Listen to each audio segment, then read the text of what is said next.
Black ഹോളിനെ പറ്റി പലർക്കും അറിയാത്ത ഇൻട്രസ്റ്റിംഗ് ആയിട്ടുള്ള കുറച്ച് ഫാക്ട്സാണ് ഞാൻ പറയാൻ പോകുന്നത്. അതിനു മുമ്പ് ചാനലൊന്ന് സബ് ചെയ്തേക്ക്. വർഷങ്ങളായി ശാസ്ത്രലോകം ബ്ലാക്ക് ഹോളിനെ പറ്റി പഠനങ്ങൾ പലതും നടത്തുന്നുണ്ടെങ്കിലും 2019 ബ്ലാക്ക് ഹോളിൻ്റെ ഒരു ഫോട്ടോ നമുക്ക് ലഭിക്കുന്നത്. ഇത് നാസയുടെ ഒഫീഷ്യൽ വെബ്സൈറ്റിൽ നമുക്ക് കാണാൻ കഴിയും.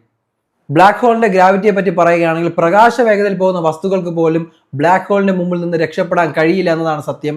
പ്രകാശ വേഗതയിൽ പോകുന്ന വസ്തുവാണെങ്കിലും എത്ര വലിയ വസ്തുവാണെങ്കിലും ബ്ലാക്ക് ഹോൾ അതിനെ വിഴുങ്ങും എന്നതാണ് മറ്റൊരു സത്യം. ഒരു സാധാരണ വലിപ്പമുള്ള ബ്ലാക്ക് ഹോളിന് നമ്മളെ സൗരയൂഥത്തിലെ സൂര്യൻ്റെ അത്ര വലിപ്പമുള്ള 4 മില്യൺ സൂര്യനെ വിഴുങ്ങേണ്ട അത്ര ശക്തി ഉണ്ട് എന്നാണ് പഠനങ്ങൾ പറയുന്നത്. കൂടാതെ ഇതിൽ ഇൻട്രസ്റ്റിംഗ് ആയിട്ടുള്ള ഫാക്ട് എന്താണെന്ന് വെച്ചാൽ നമ്മളെ മിൽക്കി വേ ഗാലക്സി, അതായത് നമ്മൾ താമസിക്കുന്ന മിൽക്കി വേ ഗാലക്സിയിൽ ഏകദേശം 100 മില്യൺ ബ്ലാക്ക് ഹോളുകൾ ഉണ്ടെന്നാണ് പഠനങ്ങൾ പറയുന്നത്.